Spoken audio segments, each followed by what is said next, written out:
Hey everybody, Condi here. Welcome back to another video, guys. So today I want to talk to you guys about my journey to love, what I went through, and how you can embody that, the pros and the cons. And also, I'm telling you guys real stuff, and not what you hear society talking to you about, so you really understand what this journey looks like. And if you do decide to go into it, what you're going to expect. Again, disclaimer: this is just my experience. It's for educational, entertainment purposes only. Please seek professional help if you need it. So let's get to it. I actually just showered, so my hair is just kind of. But okay. So I talked about this a little bit, but when I was 19, I decided that I don't know how I'm going to do this, but I was so sick and tired of the reality that I was in, that I wanted to. I didn't know how to change it. I didn't know where to start. Again, I grew up, in the village, in the jungle area. I grew up, fled to a camp. And so my entire life, I moved to Fort Worth, Texas. I moved to Akron, Ohio. I moved to Fort Wayne. I went to Charlotte, North Carolina for some time. I went to Chicago for some time. So I really was looking for a home my entire life. And I didn't realize home was within me. And so I'm 23. I'm going to turn 24 here in a couple days. And I'm really, really excited. And so I'm telling you guys this is because I did not think that one intention at 19 years old of, I just want to love myself because I'm so tired of feeling like I don't belong. You know what I mean? That feeling where you just it doesn't matter the friends. It doesn't matter if you're surrounded by people or not. There's this void of loneliness of who am I? Where do I go? Where do I belong? Is my life even worth living? Because I feel like I'm not impacting anybody, or if I feel like I'm not important. That's the emotions that I went through as a young girl. And growing up, I was never desirable. I was never wanted by guys.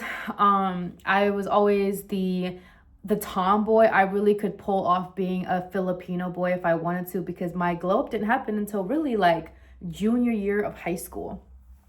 And so it was a lot of, self-worth and love. And I felt like whoever's watching this video, I needed to say is that your month is coming.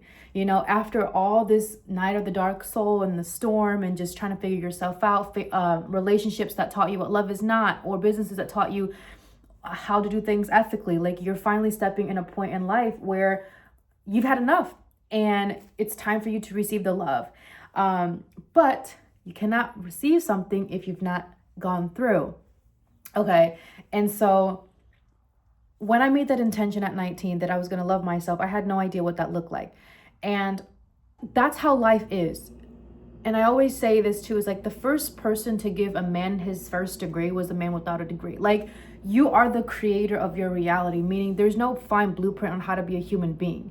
It's you are a student of the universe. You're a student of life before anything. And life has a funny way of teaching people lessons over and over and over again until you get it. And so if you feel like you're in your third divorce, or you're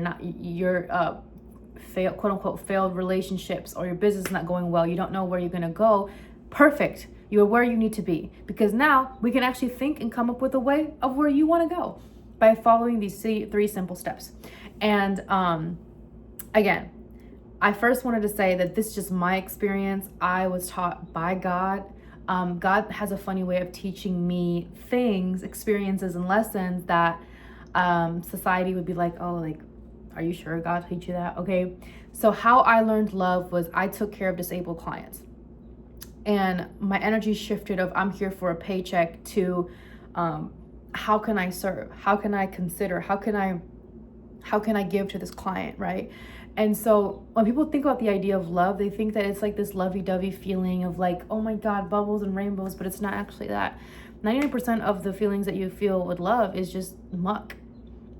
And a lot of us actually give up on wanting to feel love, knowing that if you just took one more step, I promise you your whole reality would shift. It tests your willpower, and it tests your patience. It tests your character, because the hardest part is trying to love yourself and love somebody else, knowing what they're capable of and their potential, but still choosing to see the light despite the programs that were opposite of that light. And so Conde wasn't just battling the abuse in home. She was battling poverty. She was battling, she was going to fail school. COVID happened, and friendships that weren't supportive, didn't have relationships until literally end of high school, going to college. I started dating when I was 19. And so it was I was buying things, I was getting myself into debt, I was getting myself into relationships that didn't serve, looking for this love. And this girl explained it as, until God can fully purge out everything that doesn't belong, from the lust that you have, from the way that you see women or men, from the way that you spend your money, from the way that you think, you talk, you act, you feel about yourself, until that is stripped away. And then the story of Job in the Bible, it talks about how, like, it's like we've all had a similar experience where we're stripped of everything and we just don't know who we are anymore, and we have no choice but to go to God if that is our will, and then God will finally give us what we have been yearning for. But the first step into a journey of loving yourself is the stripping. It is the purging. It is the throwing up, right? So if you eat bad food, you're gonna get food poisoning. You might throw up. You might have to go to the bathroom because you're trying to eliminate something that doesn't belong in the system that is designed to heal and to love itself. So if you're eating bad food, if you're thinking bad things, if you are listening to terrible music, if you are watching terrible things, like, you honestly think that you're going to align yourself to the love? Absolutely not. So God is gonna continue to throw things and throw bricks at you, but first it's always a silent whisper, and then it becomes a brick until that brick becomes literally a house. Like, God will throw things at you because you, in a sense, are an extension of God. So when you're not learning your lesson and it gets harder and it gets harder and it gets harder, it's really because of your fault, and it's your unconscious knowing. And the purging out is the hardest part, and that's 99% of the journey to self-love. And the reason why I say 99% is because, like, the whole purpose of your life is to strip away what you aren't. And then when you strip of everything that you aren't, and you undo and you unbecome, then the reality, the right path will naturally fold. It's like, the best analogy I can do is, let's say, for example, you have a shift at 5 a.m. in the morning, and I used to work in the hospital, okay? You have a shift at 5 a.m. in the morning, and you know that if you leave and arrive at the parking lot at 4:30 in the morning, you're gonna park closest to the entrance door, okay? But if you arrive at like 4:50, 4:55, and your shift starts at 5 o'clock, every spot is gonna be filled, and you're gonna be complaining and wondering when you could have made the intention to wake up early and to find a parking spot.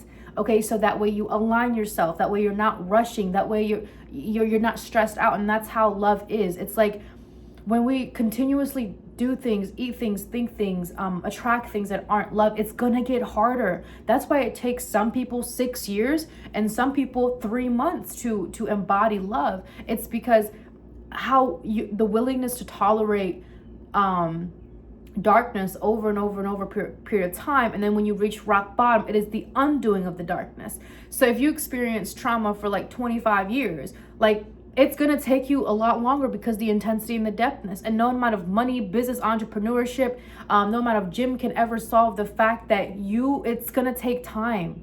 Like, healing takes time, but it starts with a strong intention, creating a skill to have the impact that you want. So what I did was, okay, I wanted to love myself. So what I did was I went to God. I started reading books, listening to podcasts. I pretended to talk to these authors, like, for example, Oprah or Lewis Howes or Shaman Durek or Michael Beckwith, and like, what would they sound like? What would they say to me if they were here right now? So I started using my imagination, because at that time, the people that I was hanging around with wasn't loving themselves, certainly not. And I was like, if I'm gonna get the hell out of this reality, then I need to think greater than what I'm experiencing and feeling right now. So I remember I would just have random conversations with myself, because my desire to love myself was so strong that I didn't care if I didn't look like the standard girl in high school. I didn't care if I didn't get guys. I didn't care if people thought I was an outcast. I didn't care if I wasn't accepted, because what I cared about was, I was so tired of this feeling of trying to seek fulfillment, never actually truly seeking it externally. I'm willing to do anything because it hurts too much. And then 4.5 years later, 4.5 years later, I can confidently say that Conde is loving herself, and it is the best feeling in the damn world, where you feel like the breath that you take, you don't owe anybody no explanation as to what you're doing, how you're doing it, where you're doing it at. And the best part is, like, you could eat fast food, you could eat clean, and you will love yourself unconditionally, okay? And like, like I always talk about this too, is like, especially going through my spiritual deliverance journey, going through my holistic journey, going through my energetic cleansing journey. It was the hardest part, is because there was so much darkness in this, and trying to purge it out. And this is the accumulation of your ancestral trauma. You are the accumulation of your ancestral trauma, your ancestral knowledge. So although I was very knowledgeable, spirit led me to shamans and holistic doctors that had more knowledge than I do. But the hardest part was coming to the reality of, oh my God, for so long I didn't love myself. How am I supposed to pick myself back up when I'm being delivered from these spirits, when I'm being negative energy is removing from my body? And I realized all these blood tests aren't, I thought I was healthy, but I wasn't. So picking myself back up, that's what I said. 99% of the journey people aren't willing to go through. That's why 99% of the population in this world don't know how to love themselves or feel safe. It is one of those journeys where you think you made it, but you don't. You think you made it, but you don't. Edison failed 99 times. And then the last hit, he became successful. That's what the journey to self-love is. People don't talk about that. And the intensity and the depthness of your trauma also plays a part. So if all your entire life you knew fear, you knew doubt, you knew shame, it's going to take you longer. You're going to have to be in your own bubble. So I made a sacred commitment. And although, my past relationships were teachers of what love is not, I still stuck through. I still believe that my husband is out there. I still believe that I can have the reality. Even on the days where I felt like I was going to quit. Even on the days where I felt like this isn't going to work out. What am I doing? Like, who's going to believe me? Am I even worth, is it even worth me trying? Because I feel like I'm never making an impact. I should just give up right now. Right? But I think about, I'm breathing the same breath as Jesus did, as Siddhartha Gautama did, as Muhammad did. So it's like, there must be something divine within me. There has to be. I have to be willing to believe it. That's the hardest part, when you experience dark magic and witchcraft and like shadow work, and you realize, oh my God, you're not as perfect and as beautiful as you thought you were. But you can obtain that. You can tap into that. Love is the, what are you willing to do that is aiming towards your highest good, despite feeling like you don't want to do it, like you don't deserve it? It's really just the willpower. And so that was step one, right? Step one is the purging. It is the late night cryings. It is the healing, where the idea of productivity doesn't match anymore. So what I mean by that, and I felt spirit saying, is that we think that healing has to look a certain way, like going on a spa dates, getting your pedicures done, being in healthy relationships, journaling, or living in a penthouse, or, getting your nails done. That's not what healing is. Healing is literally you, the universe, your spiritual guides and all that, every single fucking day. And you feel so disconnected with reality. And the reason being is because you're tapping into a new one. So if you feel like you're not relating to the people around you, God is calling you for a greater reality. And so for me, what I experienced was like, I just felt like I was the observer of my body. And I was looking at myself like, go to work out. And my heart felt so sunken and so swollen, so heavy. And I remember every day for days and days and days, months and years, like I just kept crying. I didn't understand why. And it wasn't just my tears. It was all the times that my ancestors and the previous people before me didn't have a chance to feel. So that's why it feels so heavy. That's why loving yourself is hard. It really is hard, because it's like, there is really no manual. You have to trust your own spirit. And at the same time, you really don't know what you're going to expect. And you think you might be good, but sometimes you're not. And so it is basically like Pinocchio, the movie Pinocchio. It's just, you don't know. You're going with the intent to be innocent, and then you're shown this world of darkness, and then you have to realize, okay, is me being innocent and realizing that I can have this, even though darkness and the appearance of it is so real, is it even worth pursuing? Absolutely. Right? Pinocchio saved his father at the expense of himself. So you have to let your old self go. You have to bury your old self that no longer serves. And that's why 99% of the population don't know what it feels like to feel loved and to feel safe. Okay, but now it's an opportunity for us to feel more that way, right? I always say my greatest motivator is the life that I don't want, is the people I don't want to become. And so that was my biggest motivator, is I watched my mother grew opposite of what love is. I don't want to be that woman. So even though she inspired me, she's the best mother she could possibly be, there are parts of her characteristics that I wish not. The negative self-talk, the self-hate, the self-doubt, but she's the most skilled woman in her entire community. Like, how is that even possible, right? So Once I understood step one, and I am purging out the light, I'm loving myself. I don't even know what that looks like. I'm going to love myself. I'm seeing these spirits come out of me. I'm removing negative energy. I'm going to talk more about my deep shamanic experience later. The second step is, okay, well, who the fuck am I now? I just saw like a cottontail bunny, so that was a sign. But I'm like, okay, who am I now? Because, well, I just let go of everything. I'm in this void space. I'm feeling God, but I don't even know who I am. And that's where the vision board came in. It's important to have a vision board. Go on Canva, select your reality, go to ChatGPT, take a face pic of you, and have ChatGPT like create the home that you want, create the business that you want, the family that you want. And I literally have my vision board on my screen. So I'm literally looking at it every single fucking day. Every single fucking day. I literally have AI image app in my phone. So simple, okay? So it's like, when I have something to see, it's a reminder to activate my reticular activation nervous system, right?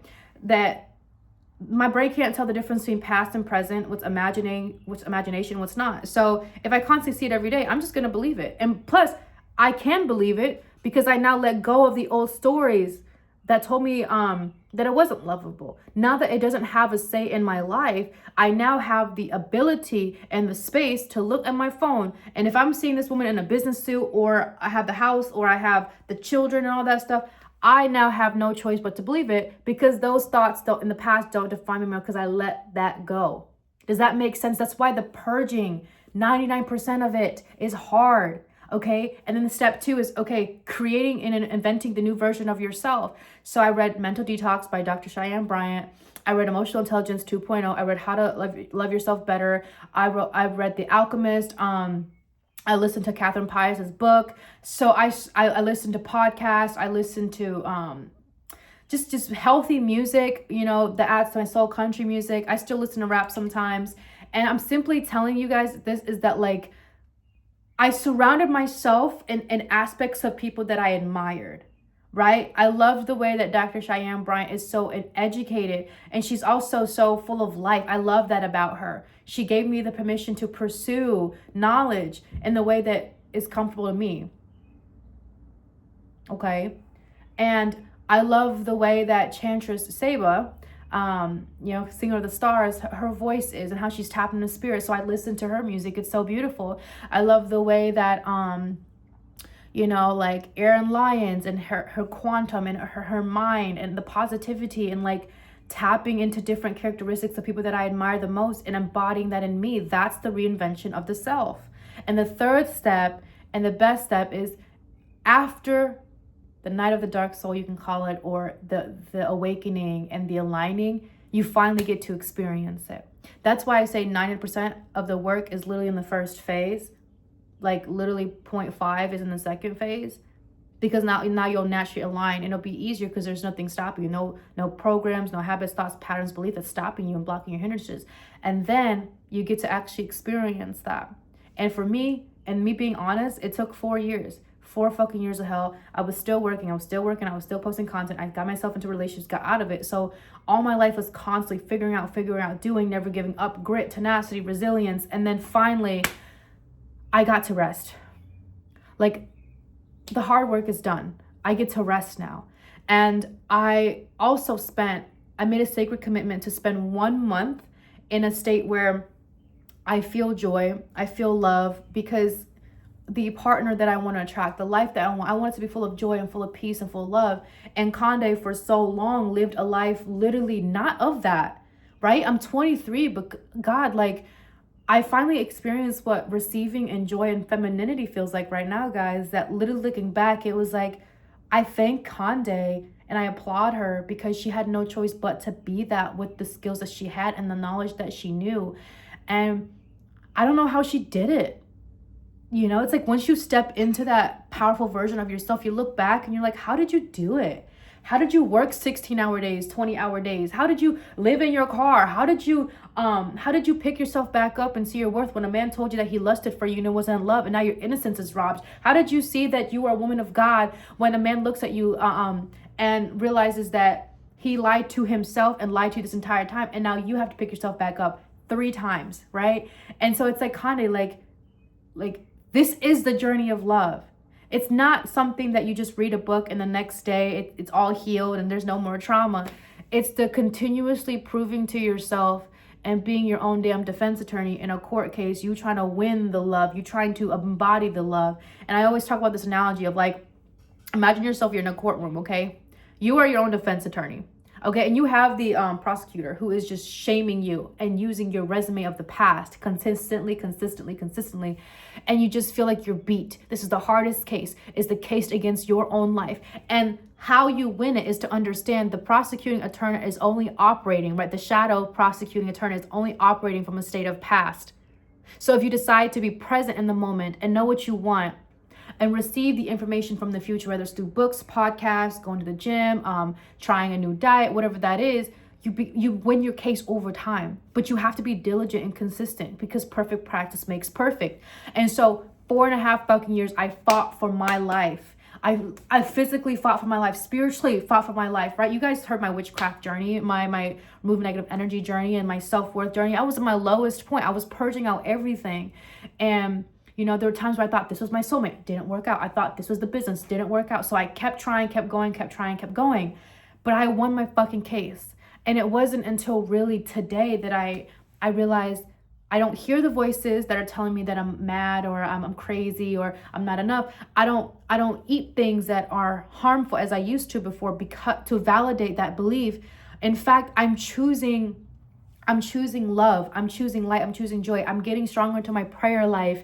You know, if Kanye needs a nap, she'll take a nap, right? She's really, really loving herself. She's not telling herself this story of that, like her being defensive. Like every time I used to talk to a guy, it was like, are you here for a good time? Like, what do you want? And I'm not operating from that place of like, is that person going to choose me?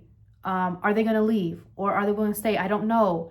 I'm not operating from paranoia anymore or lack of faith. I'm operating from a place of love. And that is the best gift that I gave to myself, was loving myself. And now I'm really excited to see what the future holds. Some people are very blessed to be born of love.